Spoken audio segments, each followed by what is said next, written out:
Robinhood shares on the move today as Needham upgrades the stock from hold to buy, as Donald Trump's victory is seen as a positive catalyst for the stock. Joining us now, the analyst behind the call, John Todaro. He's a senior analyst at Needham. John, it's good to see you here.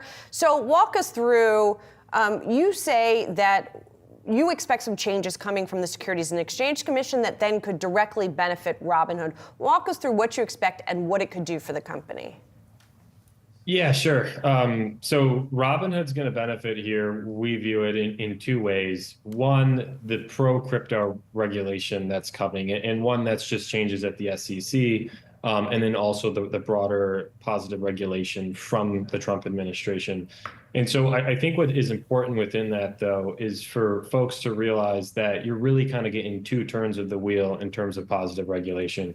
You're going from an administration that was restrictive or maybe even anti-crypto to not only one that's neutral, but actually pro-crypto. So it is a bigger jump than I think a lot of investors initially realized on the election win. So that's point number one. Point number two, with what's expected to be a new SEC chair, we believe Robinhood will come out and launch a number of different crypto products. This allows them to take some low-hanging market share fruit within that.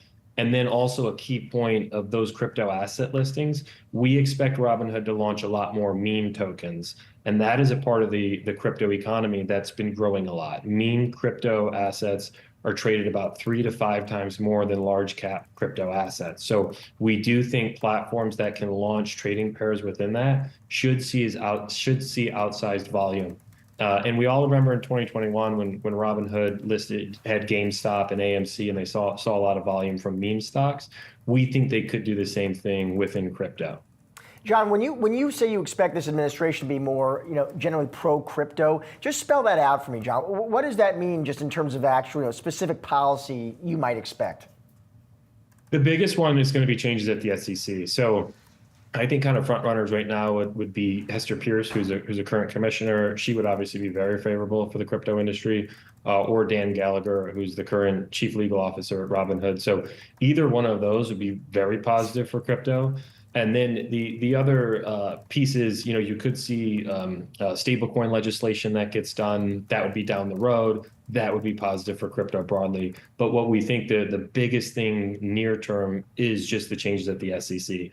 And that's where Robinhood's going to be able to capture most of the low-hanging fruit.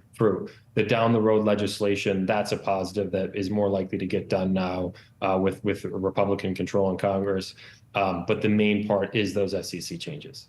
And there's also a report now in the Wall Street Journal that Brian Armstrong, the CEO of Coinbase, is set to meet with President-elect Donald Trump potentially today, that they're going to be talking about the SEC. According to the Journal, Armstrong's pick is Hester Pierce, who is a Trump SEC commissioner, to head up the agency.